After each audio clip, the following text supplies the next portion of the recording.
Olá pessoal, estamos aqui para uma revisão para avaliação oficial 1, alunos do curso de Direito, 5º e 6º períodos, Faculdade Pitágoras em Belo Jardim.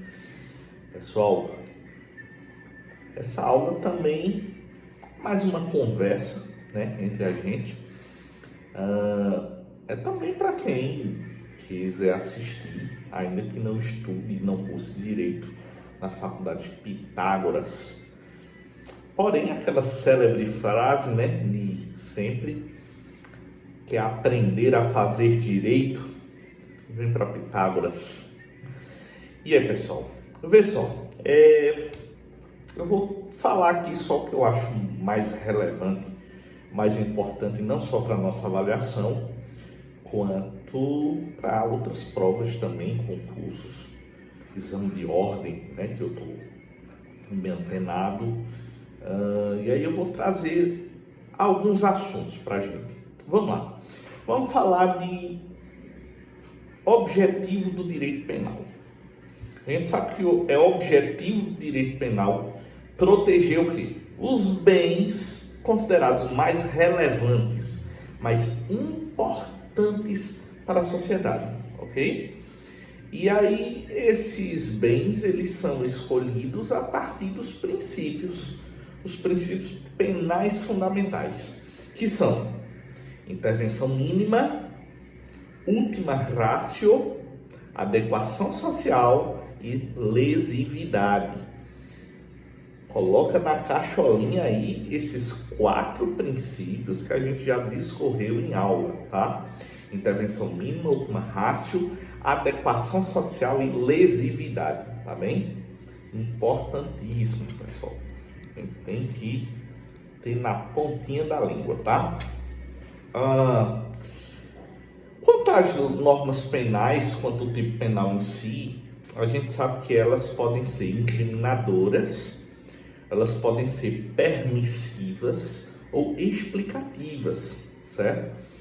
E aí, quanto às normas incriminadoras, que é o que a gente vai se ater mais no estudo dos crimes em espécies, são aquelas normas que elas têm por finalidade, elas fazem que elas narram um comportamento que se quer proibir. Ela traz uma conduta não desejada pela sociedade. E aí uma conduta proibida, e além de trazer essa conduta proibida, ela traz também a sanção penal para quem praticar aquela conduta. Aí a gente divide o tipo penal em 2 partes. Um preceito primário, o preceito primário vai ser a conduta proibida, certo? E o preceito secundário, que é a sanção cabível, certo? Observação. No preceito primário está o tipo penal, certo? Aquela conduta que o Estado proíbe, certo? Isso está no preceito primário. No preceito secundário está a pena. O tipo penal, ele tem elementos, certo? E aí o tipo penal vai ter as elementares, você vai identificar. As elementares são os dados indispensáveis à definição do tipo. Sem as elementares, o fato é atípico, tá? Sem as elementares. Na ausência de uma elementar, a conduta deixa de ser crime. E nós temos também as circunstâncias, que já são os dados que não interferem na definição do tipo, mas vai interferir na pena, ou majorando a pena, ou minorando a pena, tá? Elementares vai influenciar no tipo penal, na configuração do crime. As circunstâncias vão influenciar na majoração ou minoração da pena. Atenção. Deixa eu ver mais o que é que eu falo. Dentre os princípios, um princípio que eu reputo de extrema relevância, que é muito discutido, inclusive no Supremo Tribunal Federal, é o princípio da insignificância, tá? E aí o que é interessante, pessoal, é que o STF ele estabeleceu alguns critérios para a aplicação do princípio da insignificância. Que critérios são esses? Guarda aí na caixolinha. Mínima ofensividade da conduta do agente, nenhuma periculosidade social da ação, reduzíssimo grau de reprovabilidade do comportamento e inexpressividade da lesão jurídica provocada, certo? Atenção, a insignificância ela vai afastar a tipicidade material, tá? Essa é uma consequência da aplicação da insignificância, certo? Aprende aí, eu não gosto de falar decore aí, né? Aprende aí, certo? Esses 4 critérios estabelecidos pelo Supremo Tribunal Federal para a aplicação do princípio da insignificância. Vamos mais. A conduta, ela traz algumas classificações. E aí, de acordo com as classificações da conduta, os crimes podem ser comissivos, omissivos, certo? Comissivos ou omissivos. Aí vamos lá. Os crimes comissivos são aqueles praticados por meio de uma ação contrária à norma penal.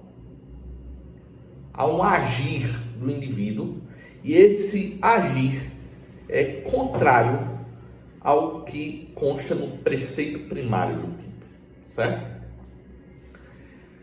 Quando eu falo nos crimes omissivos, aí eu tenho os omissivos próprios ou impróprios. Nos omissivos próprios, o tipo penal ele vem descrever como um ilícito, um não fazer. Deixou de fazer algo, certo? Você foi omisso, certo? Aí vai ser o omissivo próprio. Só que nós temos também os omissivos impróprios, que também são conhecidos como comissivos por omissão.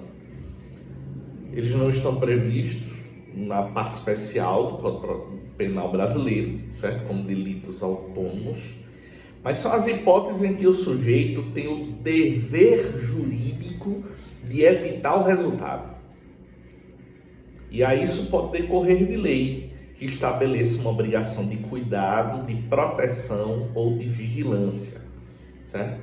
O indivíduo ele não continuou omisso quando ele tinha o dever jurídico de evitar o resultado, certo? Interessante que nos homicídios impróprios eu não estou falando aqui de um dever moral, eu estou falando de um dever jurídico de evitar o resultado, tá? Atenção. Nós temos também os crimes de ação livre, que são aqueles que podem ser praticados por qualquer meio de execução. A norma penal, certo? O crime em espécie não traz o modo, o meio capaz de gerar o resultado. Por exemplo, o crime de homicídio, artigo 121 do Código Penal. A norma penal não vem dizer que deve ser praticado assim. Diferentemente do artigo 136, o crime de maus tratos, em que o tipo penal descreve a forma de execução que vai configurar a infração penal, certo? Crime de ação livre, a ação é livre. Não está descrita na norma a ação. crime de ação vinculada, a forma de execução está sim descrita na norma. Nós temos também os crimes habituais, e aí vão ser aqueles que se configuram pela reiteração de atos da mesma espécie. Por exemplo, crime de curandeirismo, lá no artigo 284 do Código Penal. O crime de casa de prostituição, lá no artigo 229 do Código Penal, certo? E nestes crimes, pessoal, nestes crimes em espécie, a prática de um ato isolado é atípica, certo? É justamente a reiteração de atos, e por isso que são crimes habituais, que configuram a espécie tipificada na norma. Deixa eu ver o que eu tenho mais aqui para falar para vocês. Nós sabemos que, como foi dito logo no início, o Código Penal, ele objetiva proteger bens jurídicos, né? E nós vimos que esses bens jurídicos são bens jurídicos relevantes para a sociedade, são importantes, certo? E aí nós temos os crimes simples, que são crimes que o tipo penal, ele tutela um único bem jurídico. Por exemplo, o crime de homicídio, o crime de furto. E nós temos também os crimes complexos. São aqueles tipos penais que eles dizem respeito a mais de um bem jurídico, como é, por exemplo, o latrocínio, que há a proteção da vida e do patrimônio.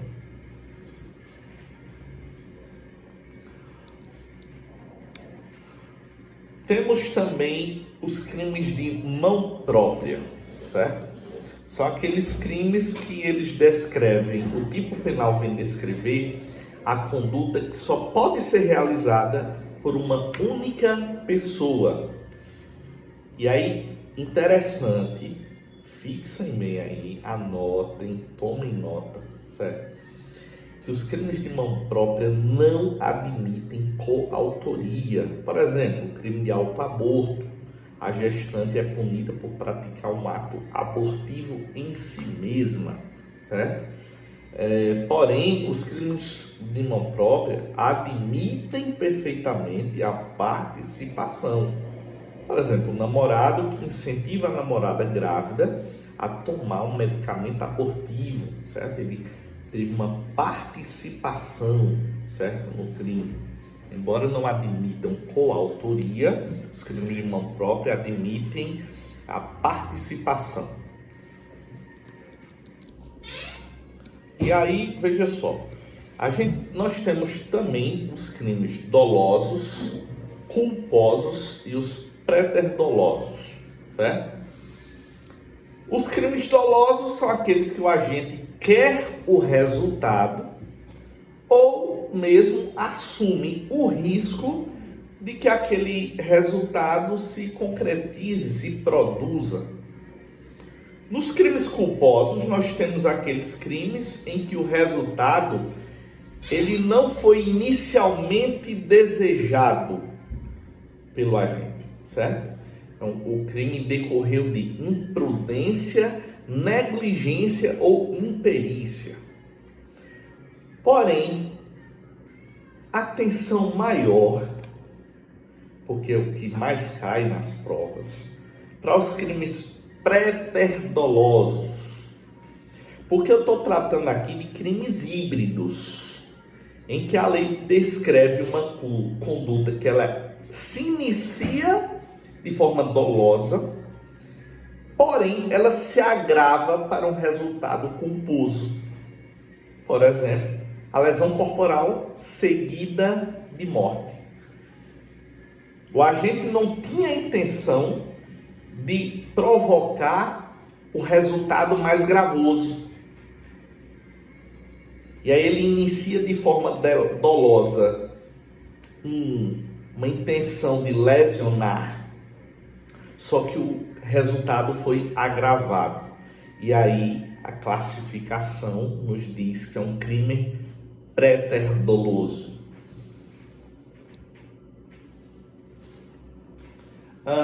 Pessoal,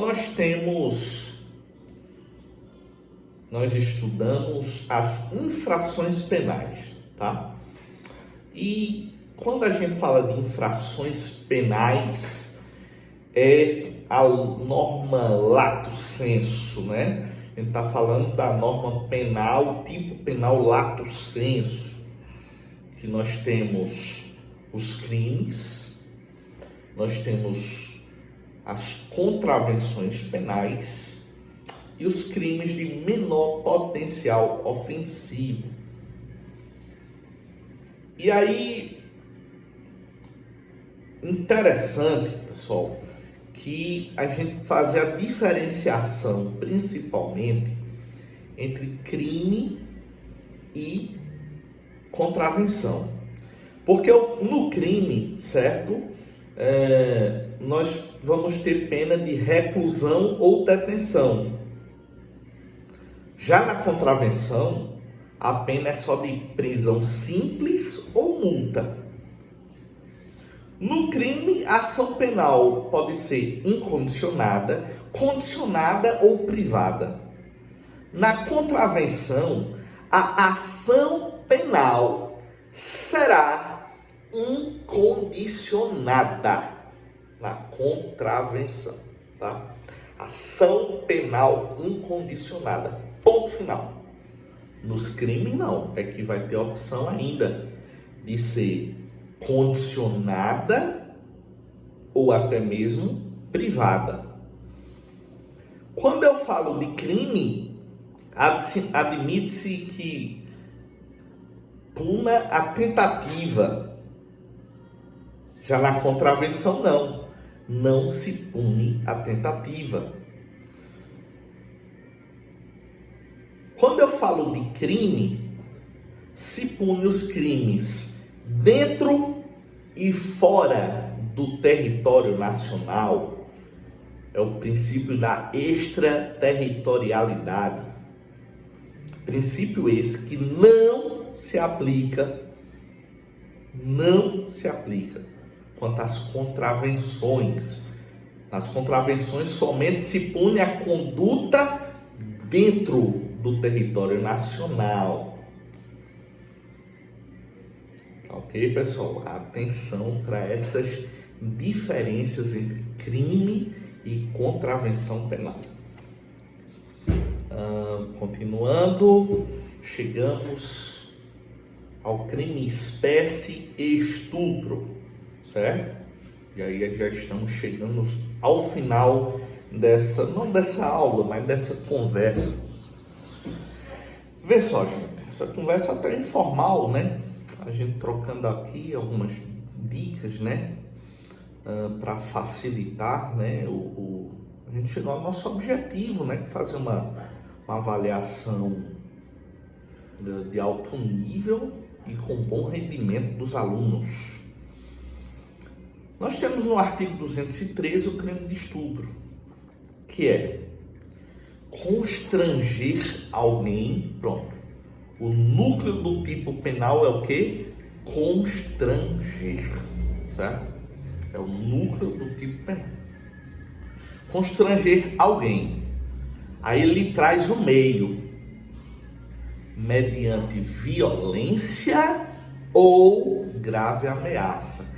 E aí atenção, pessoal, porque a gente fica muito ligado às vezes na grave ameaça. Amarrou, teve conjunção carnal, ou ato libidinoso.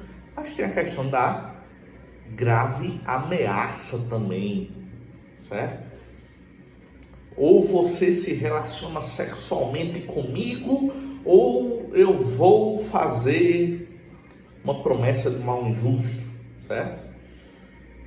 Imagine, eu tenho tuas fotos nuas que você me mandou, ou você se relaciona sexualmente comigo, ou eu vou expor na internet. Ou você se relaciona sexualmente comigo, ou eu vou contar um segredo seu que vai lhe prejudicar demais. Só que a grave ameaça, certo? Perfeitamente aplicável aqui se configura o quê? O crime de estupro, certo? E aí, a finalidade dessa violência ou grave ameaça é o quê? Ter conjunção carnal ou praticar ou permitir que com ele se pratique outro ato libidinoso, certo? E a gente tem o estupro simples, que é esse CAPT, certo? Que é pena de reclusão de 6 a 10 anos. Nós temos duas formas qualificadas também, certo? Uma forma qualificada é se a conduta resulta lesão corporal de natureza grave, certo? Ou a vítima é menor de 18 e maior de 14. Aí a pena vai ser agravada, que antes era 6 a 10, vai passar a 8 a 12. E outra qualificadora mais grave ainda do parágrafo 2º é se a conduta resulta morte. E aí a reclusão, pena de reclusão vai ser elevada de 12 a 30 anos. E aí, vamos seguir. É interessante, pessoal, que os crimes contra a dignidade sexual tiveram uma alteração em 2009 com a Lei 12.015, certo? E antes nós tínhamos o artigo 213, que tratava só do ato da conjunção carnal, que era constranger alguém, certo? Mediante violência ou grave ameaça, a ter conjunção carnal. E o artigo 214 falava de ato libidinoso. E aí a lei veio juntar as duas condutas no artigo 213. E aí o artigo 214 deixou de existir. Aí se promoveu uma discussão se houve uma abolício crimes. E a resposta é não. Por quê? Porque a conduta tipificada lá no artigo 214, ela não deixou de ser crime. Ela apenas migrou para o artigo 213.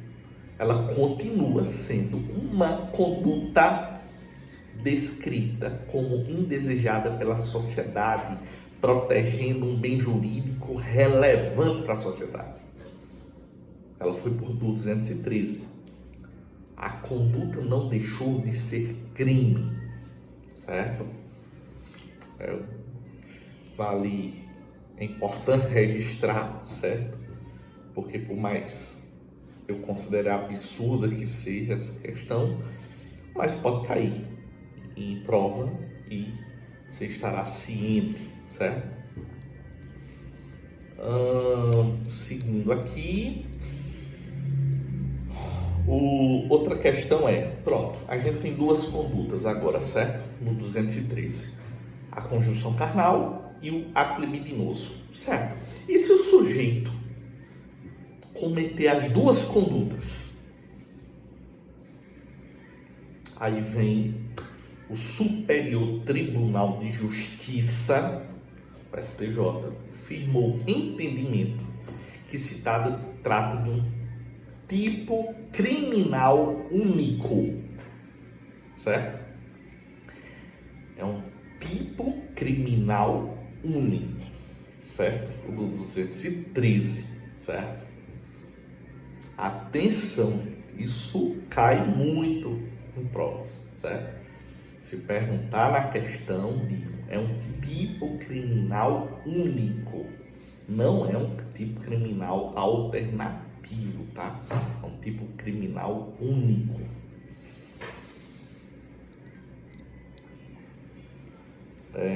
E aí, assim, recapitulando, devido à importância, nós temos o crime de estupro simples, qualificado pela lesão corporal de natureza grave, qualificado pela idade da vítima, menor de 18 e maior de 14, e o qualificado pela morte, certo?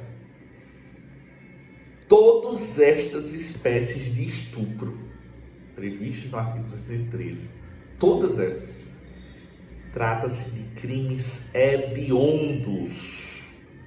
Está lá na Lei 8.072, tá? 90. Tentados ou consumados, sem exceção. Por fim, eu tenho ainda a falar sobre o crime de estupro. É interessante a classificação doutrinária, certo? Aí eu fecho com isso, tá? O crime de estupro é um crime pluriofensivo. Ele ofende mais de um bem jurídico, certo? Tanto a liberdade sexual quanto a integridade corporal, certo? É um crime comum, pode ser praticado por qualquer pessoa. É um crime material ou causal, consuma-se com a prática da conjunção carnal ou com a prática de outro ou qualquer ato libidinoso.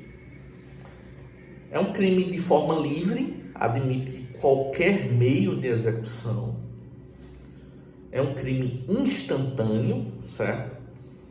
A consumação ocorre em um momento determinado, não tem uma continuidade de tempo. Ele é comissivo, certo? É um agir do sujeito contra a norma penal. E ele é plurissubsistente. A conduta pode ser fracionada em diversos atos que, somados, provocam a consumação do delito, tá? Deixa eu ver o que mais tem de interessante a falar para vocês.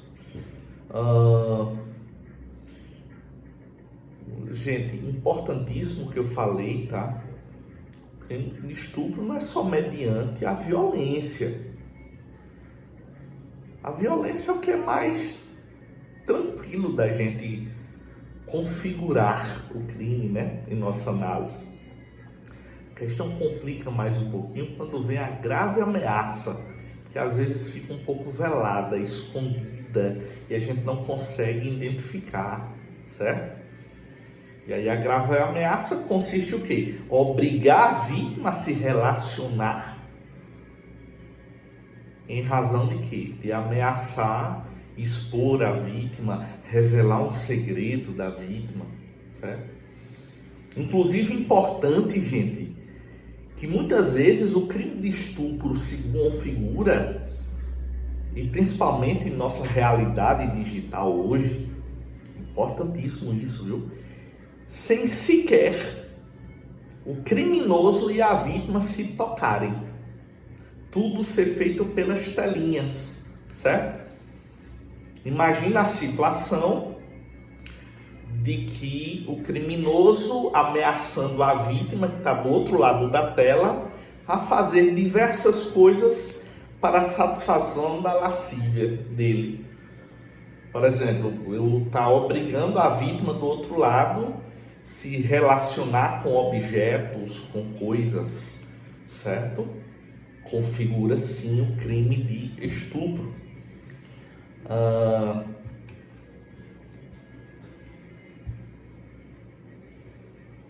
Deixa eu ver mais o que. Pronto, estou satisfeito, certo? Acho que de mais importante na classificação doutrinária dos crimes em espécie e do crime de estupro, acho que foi dito aqui, certo, pessoal? Fica à disposição, tanto aqui no YouTube, Instagram, WhatsApp, podem me ligar, fiquem à vontade. E espero que vocês estudem bastante, certo? A prova já está lá elaborada, uma prova de um nível legal, tá? Não é uma prova feita para reprovar, mas é uma prova feita para aferir conhecimento, e tenho certeza que vocês vão dar show e tirar excelentes notas, como sempre, tá? Um abraço, Fiquem com Deus e ótima prova.